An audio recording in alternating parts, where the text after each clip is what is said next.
elaborado por la Organización Mundial de la Salud, para el año 2020 los trastornos de ansiedad, estrés y depresión serán la causa de enfermedad número 1 en el mundo desarrollado. Además, la previsión de este organismo dependiente de Naciones Unidas es que para principios de esta década más del 70% de la carga global de la enfermedad será producida por enfermedades no transmisibles, lesiones y trastornos mentales.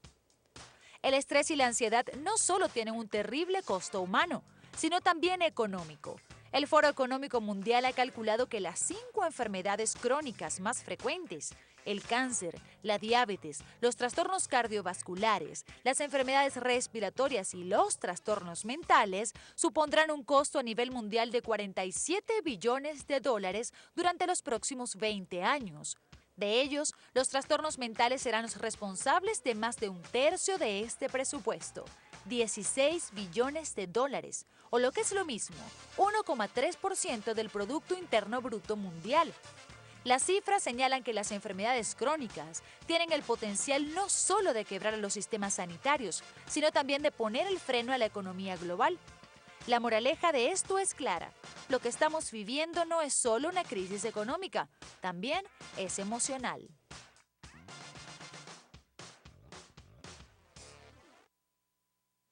Les preguntamos entonces, ¿es normal estar estresados? ¿Debería ser normal? ¿Qué cambio deberíamos dar allí? Un psiquiatra y una psicólogo clínico ya nos acompañan en el estudio para ayudarnos a despejar muchísimas dudas, sobre todo lo que tiene que ver con qué es lo que está causando esta epidemia de estrés y ansiedad en la que pareciera que estuviésemos o que estamos viviendo. ¿Y cuál es la mejor forma de manejar estas emociones para que éstas no terminen afectando nuestra salud? Desde ya les recordamos que la cuenta en Twitter @solucionesgb está abierta para recibir todas sus dudas, sus comentarios y sobre todo sus respuestas ante la pregunta del día: ¿cómo manejar de la mejor forma el estrés y la ansiedad?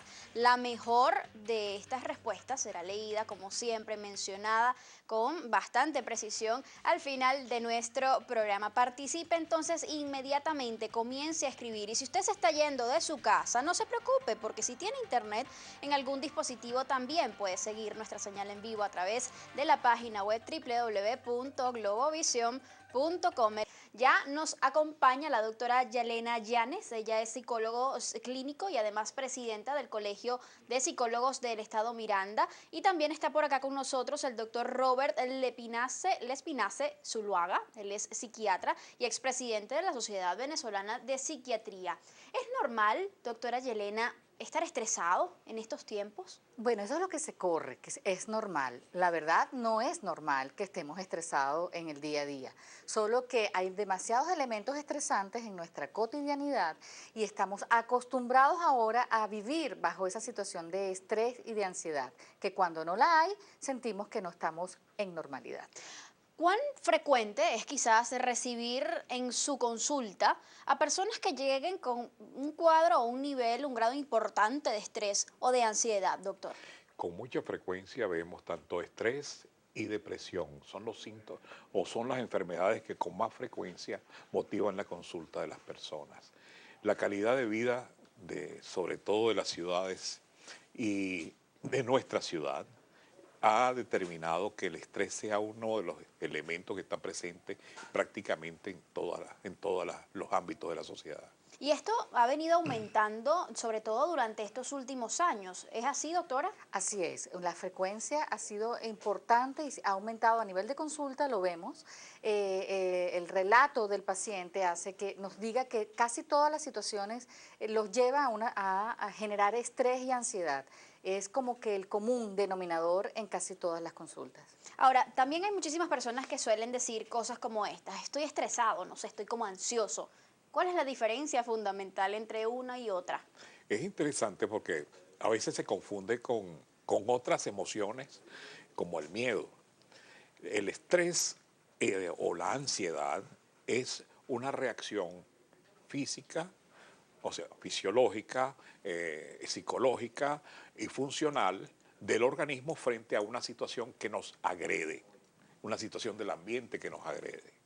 Ahora bien, en el estrés la situación y la ansiedad, la situación es que tenemos un temor, pero no identificamos a que es algo que nos tiene intensamente tensos, no lo precisamos, a diferencia del miedo.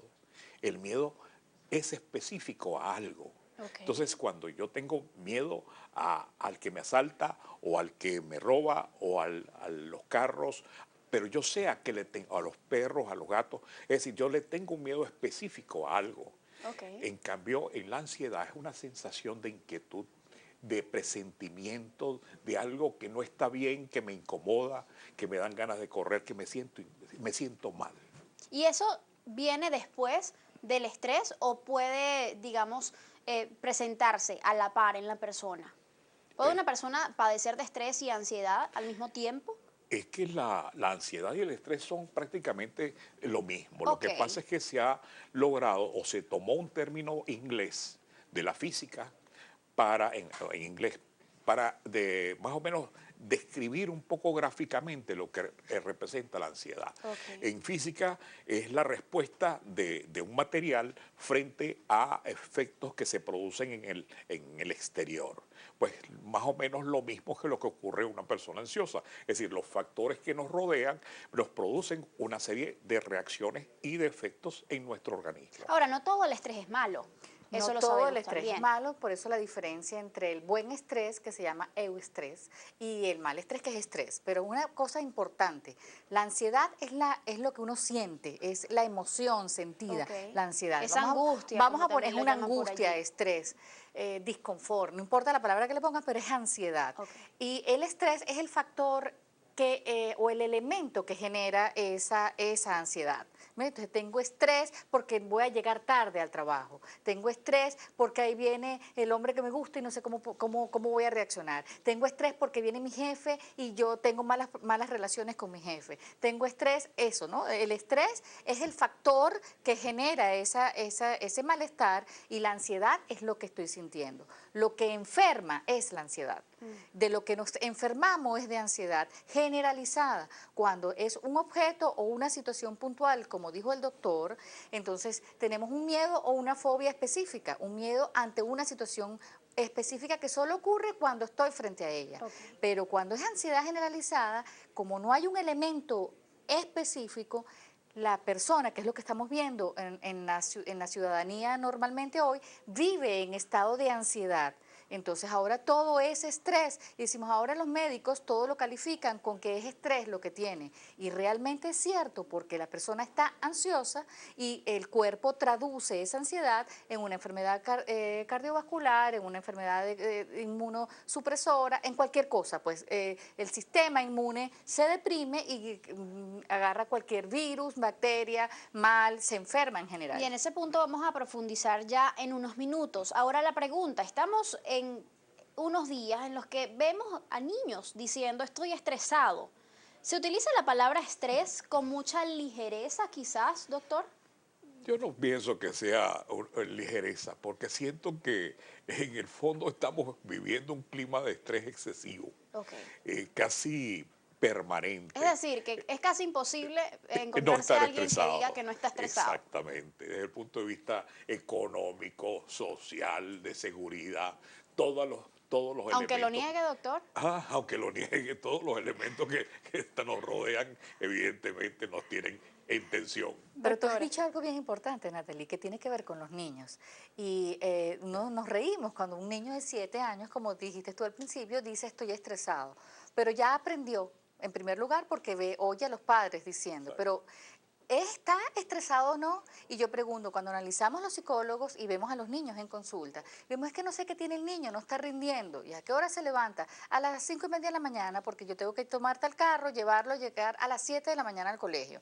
Ah, muy bien. ¿Y está de qué hora a qué hora? Está desde las 7 de la mañana hasta las 3 de la tarde. Luego está en tareas dirigidas, luego va al fútbol. Y luego viene a casa, tiene que hacer su tarea para cenar temprano y acostarse. Entonces yo digo, ¿dónde está la parte normal del niño, de jugar, de descansar.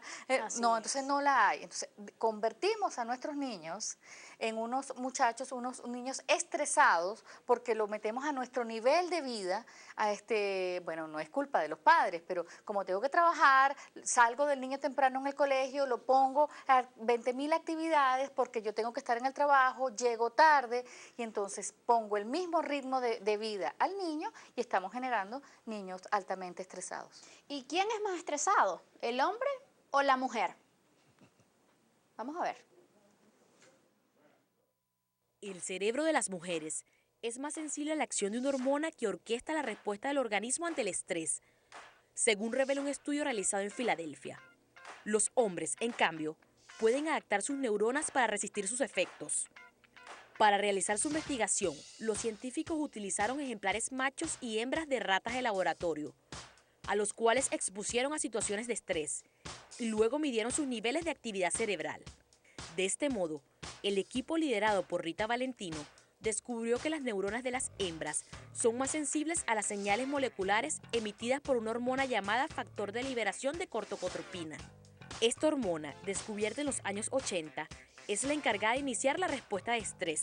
Otro estudio del Instituto de Salud Mental de los Estados Unidos demostró que ante una situación de estrés que genera ansiedad, el cerebro de la mujer trabaja más que el del hombre. Además, según este estudio, la mujer es más propensa a sufrir varios trastornos psiquiátricos a la vez. En cuanto a la ansiedad, las mujeres tienen un 60% más probabilidades que los hombres de sufrir este trastorno durante su vida. Está chistosísimo el micro, además. Y ustedes no se imaginan la que se formó acá con este montón de camarógrafos diciendo, bueno, pero uno no está estresado, pero llega a la casa y se estresa con la mujer. Y de paso, el hombre es quien por lo general lleva la carga familiar, ¿no? El que tiene que llevar el sustento al hogar. ¿Qué opinan ustedes de ese estudio? ¿Realmente es la mujer quien se estresa más? Yo tengo mi respuesta, más allá de hombre y mujer, porque no es una competencia. Creo que todos los seres humanos estamos expuestos a los factores estresantes. Sin embargo, la respuesta ante el estrés tiende a ser distinta. La mujer actúa, hace cosas y múltiples tareas. Entonces, mientras más estresada, más tareas hace para poder resolver en el momento inmediato, hijos, trabajo, actividad, cocina, etcétera, ¿no? Todo eso es como que se llena de actividades y entonces se malhumora, se siente muy estresada y al final si revienta, todos dicen, pero qué estresada está, ¿no? Pero es de muchas tareas. El hombre se estresa igualmente, solo que la manera de enfrentarlo, de afrontarlo, se llama eso, puede ser distinta. Entonces evade, escapa. Entonces tú tienes que entender que yo salí con mis amigos porque estoy muy estresado y tienes que entender que hago otras cosas porque estoy muy estresado. Y no me importa, lo tienes que entender. Y no se trata, pero bueno, pero es su manera de evadir el estrés, ¿no? Y entonces no se trata de quién se estresa más o menos, ambos, solo que la forma de afrontarlo es distinta. Sí. ¿Qué tipo de eventos? Perdóname un segundito. Entonces Adelante, la doctor. mujer se aturde y el hombre se divierte. Algo así, Bueno, algo así que sucede. pasa en muchas cosas de la vida, ciertamente. ¿Qué eventos le están generando mayor estrés al venezolano hoy? Hay varios factores vivenciales que están muy presentes en nuestra cotidianidad. La calidad de vida en sí, en general, se ha deteriorado enormemente. La parte económica, la sobrevivencia, la seguridad, son factores que ahorita copan el estado de tensión que existe en la población. Es decir, el país vive en un nivel de tensión inmenso, producto de esa forma que estamos viviendo, una delincuencia desatada, con una inseguridad marcada y por supuesto pues una impunidad total. Eso permite que las personas se sientan indefensas, presas en sus propias casas. Y el otro elemento, pues la parte económica, la dificultad para conseguir los alimentos, los medicamentos, esa situación de incertidumbre en que se vive, que es lo más terrible que puede tener un ser humano, es sentirse en no saber en dónde, ni cómo está, ni cómo va a estar en 5 minutos, en 1 hora, 10 minutos. ¿Y qué emoción va generando esa incertidumbre en nosotros al final del día, Yelena? Bueno, es que no solamente la ansiedad inicial, sino es como una impotencia, el no poder con. Rabia. Porque mucha rabia, y hablamos en tras bastidores, un poco qué es lo que ocurre con las emociones importantes que son generadoras de enfermedades. El miedo es una, pero la rabia, que es la que se está en este momento pues siendo protagónica en las emociones del venezolano promedio, es terrible porque la rabia no genera una reacción inmediata, que bueno, lo vemos en las colas para comprar alimentos, que hay mucha gente de mal humor y mucha rabia presente, pero esa rabia que está guardada, que lo que genera es una impotencia, no puedo canalizar esta rabia, se convierte sin duda en una bomba para los trastornos cardiovasculares, hipertensión, etcétera, para problemas incluso asociados con dificultades mayores como cáncer y otras, ¿no? Porque son problemas de salud que se traducen, dice, bueno, pero tiene un origen psicológico, absolutamente sí. Ni siquiera vamos a llevar el programa hoy a discutir la importancia de los pensamientos y el aspecto psicológico en la traducción de lo que es después una enfermedad física. Ya lo decías tú, también el estrés, las altas cargas de estrés en una persona pueden también ayudar a que se desencadenen problemas como la diabetes, la obesidad, posiblemente también la depresión y la ansiedad ya a nivel psicológico está estrechamente relacionado, y me corrigen si no es así, con la presión arterial alta,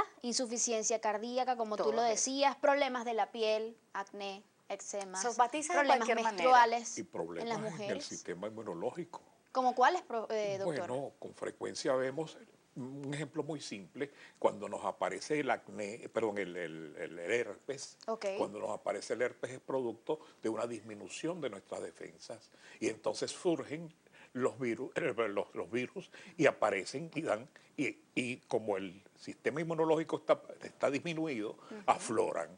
También cuando nos dan muchas gripes, es producto de que vivimos muy estresados y nuestro sistema inmunológico baja y la respuesta es enfermarnos, ser muy susceptibles a cualquier infección de cualquier tipo. Así que cuando usted vaya al médico y le dice el doctor, usted está muy estresado, hágale caso. Definitivamente. ¿Y cómo saber cuando ese estrés, que puede ser gradual, digamos esa situación en la que nuestro cuerpo reacciona ante estímulos cotidianos, se convierte en algo crónico, ya pasa a ser algo patológico? ¿En qué momento cambia? Bueno, eso es una diferencia bien importante. Ya el hecho de que exista la ansiedad es un signo de alerta. Porque el estado permanente de ansiedad ya está haciendo trastornos y consecuencias. ¿Y cómo se manifiesta la ansiedad? ¿Cómo podemos identificarla? Lo vemos en el cambio de nuestro nivel de respiración, hiperventilamos, respiramos con una frecuencia mayor. También nos ocurre que comenzamos a tener expresión física de esta ansiedad. Mira, tengo acné, me está saliendo esto, lo que llaman la culebrilla, forma parte del herpes. O sea, mira, no sé por qué, me dicen que estoy ansioso, estoy preocupado, o estoy caída de cabello, aumento y pérdida de peso, independientemente de lo que se esté comiendo, el comerse las uñas, el rascarse demasiado hasta que se hace daño, comportamientos autoagresivos. ¿Taquicardia también se pudiera llegar a experimentar en algún momento? Insomnio, que es una de las características importantes. Es que no estoy durmiendo bien, ¿será que ya estoy entrando en la edad, me estoy poniendo viejito, viejita? No, o sea, el no dormir bien, los trastornos de sueño tienen que ver con esa alta aunque sea una sola noche, doctora, bueno, que no una se sola bien. noche también, porque una sola noche, si no estás durmiendo, ¿qué estás haciendo? Claro. Pensando demasiado en un tema que te tiene ahí sobreestimulado, sobrepreocupado. ¿Somnolencia también pudiera ser un síntoma de estrés? Es decir, lo contrario, no es que me cuesta dormir, sino que duermo demasiado. Somnolencia diurna inclusive, porque como no duerme bien, entonces tiene sueño durante el día. El otro elemento que se añade es la irritabilidad. La persona se hace muy sensible a cualquier estímulo. Entonces, el hecho de no dormir va a provocar que la persona no quiera oír ningún ruido y se sienta muy intolerante. Esto es una cadena que va trayendo también trastornos, como dijiste tú, en la alimentación. Come de más o come poco o no come. Ayer leía sobre todo algo que me causó mucha risa, que alguien ponía en un meme de estos: si el estrés realmente hiciera que las personas rebajaran, yo fuese una Miss. Cosas como esas. Aparte de esto, se traduce una alta carga de estrés en falta de energía de la persona. ¿Se puede esto también traducir en problemas sexuales? Sí. Sí, como no, o sea, la frecuencia es altísima. Primero porque no hay deseo. Ok. Luego el cansancio y el agotamiento producto de no dormir bien, de no alimentarse bien y de estar la mente permanentemente preocupada y ocupada en un tema angustiante, no te permite que estés relajado, que estés cónsono, mucho menos que haya deseo de estar con la pareja. Mira, porque no hay conexión con estados de bienestar. ¿Puede fallar la memoria, la concentración, Sí, doctor? la concentración, incluso el rendimiento baja. Es interesante porque en cualquier prueba de medición de coeficiente intelectual, por eso es que debe ser una prueba individualizada, Ok. porque una persona puede ser genio y rendir como retardado mental o deficiente por el simple hecho de estar muy ansioso. Es decir, nuestros niveles de ansiedad a veces dificultan nuestra capacidad de respuesta, nuestro rendimiento, etcétera. El otro también, el rendimiento laboral, y dentro de la parte sexual es la poca concentración. No se concentra y por supuesto no se abstrae a lo que está sintiendo, Claro. sino está pendiente. Tienen la cabeza en otro lado. AJSM, Armando Semprún. Buenos días. Nuestra mente, factor determinante. Sufrí un ACV hace 7 años y lo superé cambiando la forma de ver las cosas. Desiree también nos dice por acá, yo me siento súper estresado. Cuando duermo sueño que estoy haciendo cola para adquirir los productos que me faltan en casa. Parte de la situación de la que comentábamos hace minutos. Tatiana Gil también nos dice, no olvidar complacerlos. Darnos placer, hacer lo que nos gusta, ayuda muchísimo. ¿Y qué tanto ayuda la risa? ¿Qué de cierto hay en esto de que la risa es bastante eficaz para combatir el estrés, doctor? Bueno, la risa indudablemente que es un factor que a lo mejor nos distrae un poco, ayuda posiblemente a liberar algunas endorfinas, pero básicamente el problema de estrés está en función de cómo nosotros manejamos las situaciones. Ok. Es decir, si nosotros aprendemos a manejar las situaciones en función de identificarlas y buscar los elementos con los cuales poder salvar la situación o buscar una alternativa, eso nos va a permitir liberarnos del estrés. Pero mientras tengamos un problema con que sintamos que no podemos resolver, nos podemos reír muchísimo, pero ese estrés no se va a pasar. Sí, así es, Natalie. También quería decirte algo importante. La risa es maravillosa como mecanismo de estar bien, pero más importante que reírnos es que tengamos motivos para reírnos. Exacto. ¿Ok? Y eso es un poco parte de la terapia, encontrar cuáles son nuestras fortalezas. En psicología se está hablando mucho ahora de un elemento importantísimo, que es la resiliencia, es la capacidad y las cosas que tiene una persona con las que cuenta para enfrentar las situaciones difíciles a pesar de lo duras que sean. Entonces, la capacidad de sonreír, de reírse, es una de las que nos permite. Pero el venezolano promedio, históricamente, hemos sido muy chistosos y a veces causa impacto ver cómo nos reímos y nos burlamos de todo. Eso nos ayuda porque la risa y dentro de la cultura venezolana, de hacer un chiste, muchas cosas. Ese humor del venezolano eso quizás es muy nos haya bueno. ayudado Sí. a palear un poco la situación. La estrés. paleamos, sí, nos ayuda. Lo importante es que no tapemos la realidad Ok. con eso, o sea, que seamos lo suficientemente maduros porque a pesar de hacer un chiste de esto, entendamos que la situación puede ser difícil Y que tenemos grave. una responsabilidad también como ciudadanos Así de es. solucionar muchísimos de los problemas que nos aquejan a todos por Eso igual. es. ¿Nos enseña nuestra cultura, doctor, a manejar de la forma correcta el estrés y la ansiedad?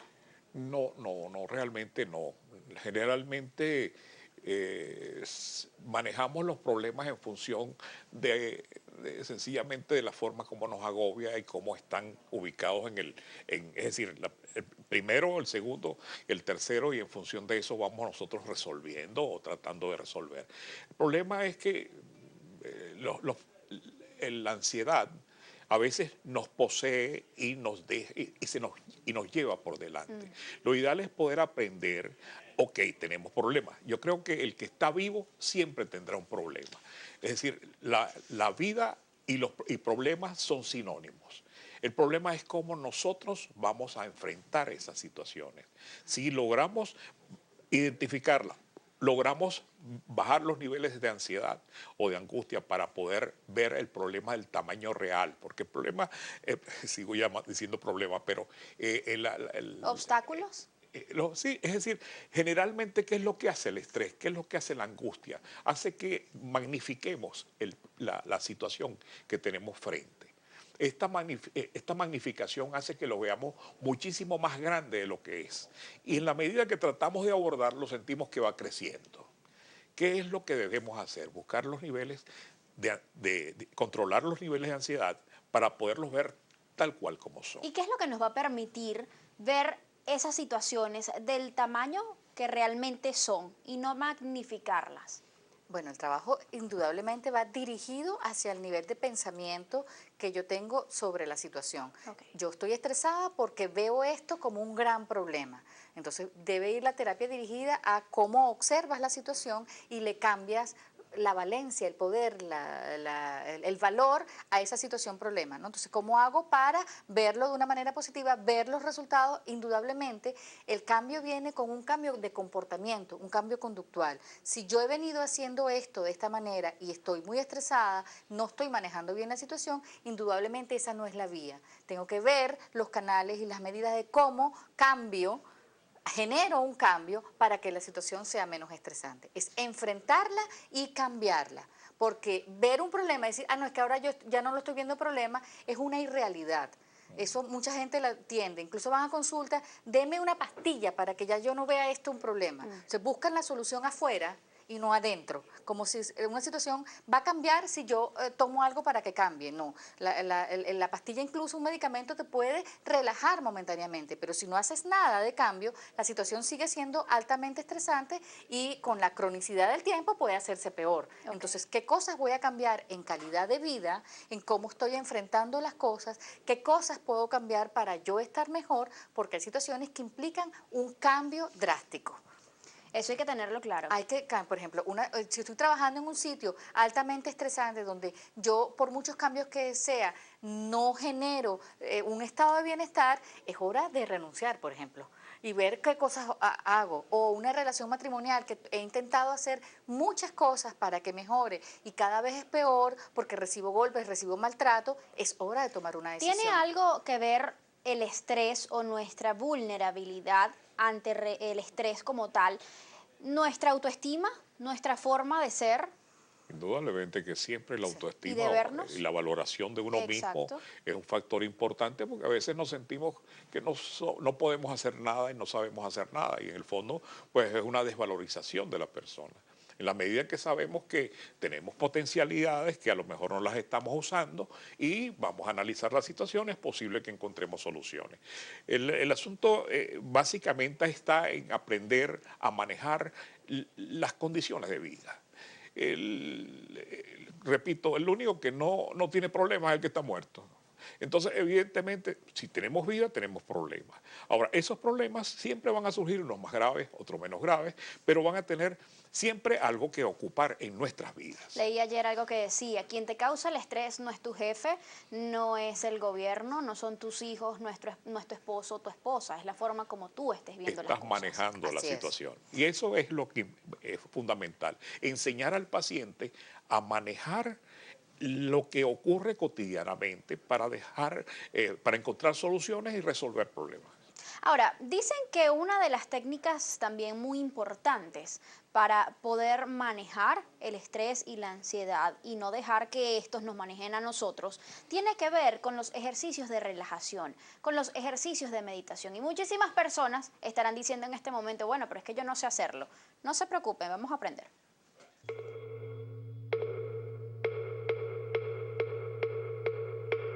La meditación tiene muchísimos beneficios corporales, mentales y espirituales. Pero si nos vamos a lo que es el estrés y la ansiedad, que es un problema muy grave en estos momentos en el mundo entero, pues la meditación es muy beneficiosa. Ayuda a calmar la mente, a calmar los pensamientos a través del cuerpo y la respiración. Hay una manera muy sencilla que cualquier persona lo puede hacer en su casa, que es a través de la respiración, como lo hacemos en el Zen, que es tomar aire naturalmente y hacer una exhalación lo más larga y como llevando el último aliento hacia abajo, hacia el bajo vientre. Hay que colocarse, sentarse, si no se pueden sentar en el suelo con las piernas cruzadas y la espalda recta.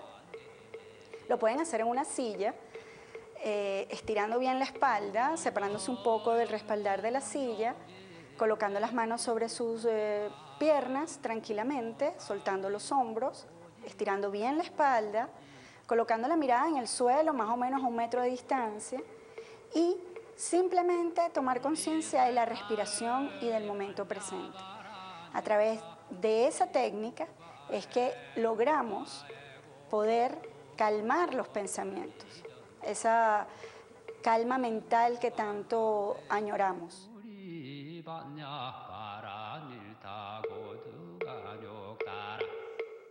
¿Qué opinan los especialistas respecto a esto, doctor?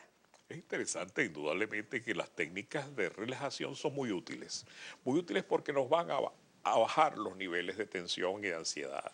Al bajarlos nos va a permitir ser más objetivos y mejorar la visión del problema. Y posteriormente nos va a permitir encontrar las salidas, las soluciones. La relajación es muy útil, sobre todo en momentos críticos o en puntas o picos de ansiedad. El tomar el aire lentamente, conservarlo un poquito y botarlo lentamente con una inspiración y respiración profunda es muy saludable. Y algunos aprendizajes sobre la relajación, que eso es un proceso bastante interesante y muy útil. Sí, así es. Las terapias cognitivo-conductuales están dirigidas a trabajar esto, no solo en meditación, sino focalizarnos en la respiración. La relajación muscular profunda se tiene que hacer con toda una técnica explicativa al paciente de que se va respirando, se va relajando, y cognitivo-conductual se explica de la siguiente manera: no solamente que físicamente estés relajado, sino cambiar el contenido del pensamiento, que es sobre lo estresante, a que sea un poco más real, yo puedo atacar, enfrentarme a esta situación y estar más dueña de mi acción, y por supuesto hacer cambios en el comportamiento. Hay que definitivamente entonces tomarse esos 5 minutitos diarios por lo menos. 5, si son 10 es mucho mejor, pero si no 5. Y encerrarse de repente en el baño, sobre todo para estas madres que están súper estresadas con los niños, con la casa, con todo aquello, y dedicarse un tiempo a sí mismo. Y si no saben meditar, respirar.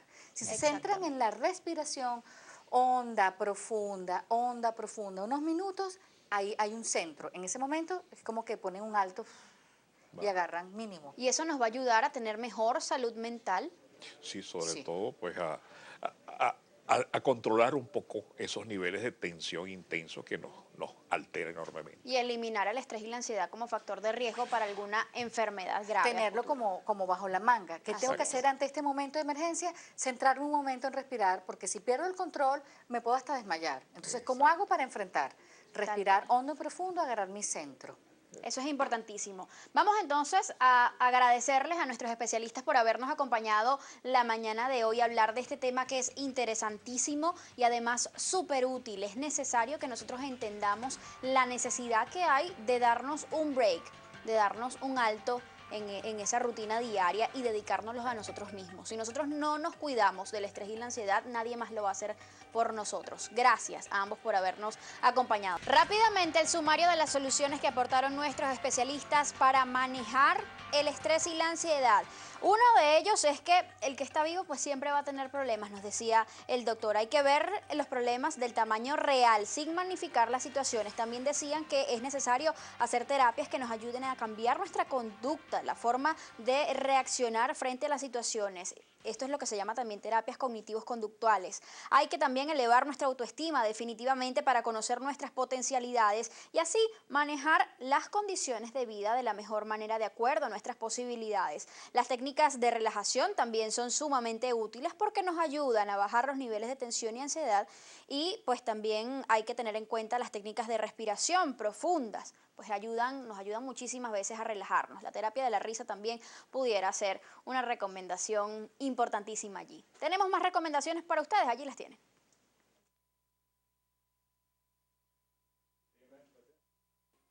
Pensar y reflexionar.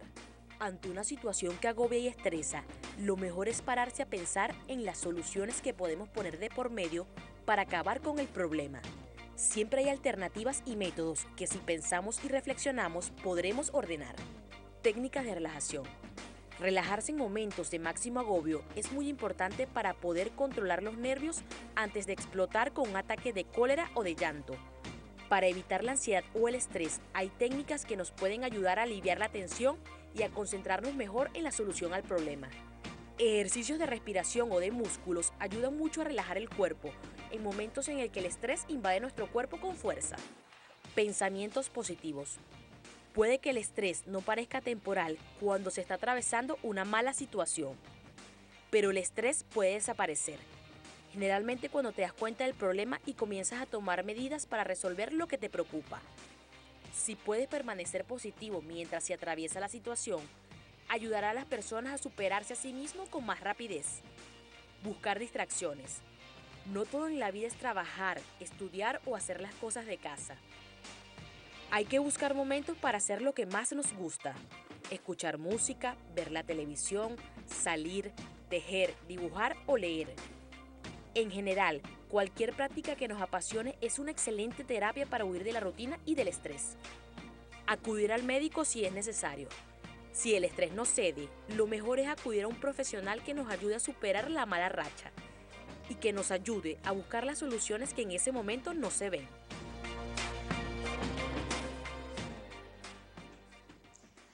Muchísimas respuestas espectaculares el día de hoy. Sin embargo, nos quisimos quedar con una que va acompañada de un testimonio y fue la de Armando Semprún, que dijo: buenos días, nuestra mente es factor determinante. Sufrí un ACV hace 7 años y lo superé cambiando la forma de ver las cosas. Felicitaciones, enhorabuena que él pues pudo encontrar esa llave hacia una vida un tanto libre de estrés y de ansiedad que le permitirá gozar sin lugar a dudas de muchos más años de salud. Yo me despido, pero antes quisiera dejarles este pensamiento de Buda. Ni tus peores enemigos te pueden hacer tanto daño como tus propios pensamientos. Los dejo con eso, me despido. Recuerden que el ejemplo comienza por casa y siempre es mejor ser parte de la solución que del problema. Toda nuestra información y programación, como siempre, pueden verla una vez más a través de los canales de Globovisión en YouTube y Dailymotion. Nos vemos.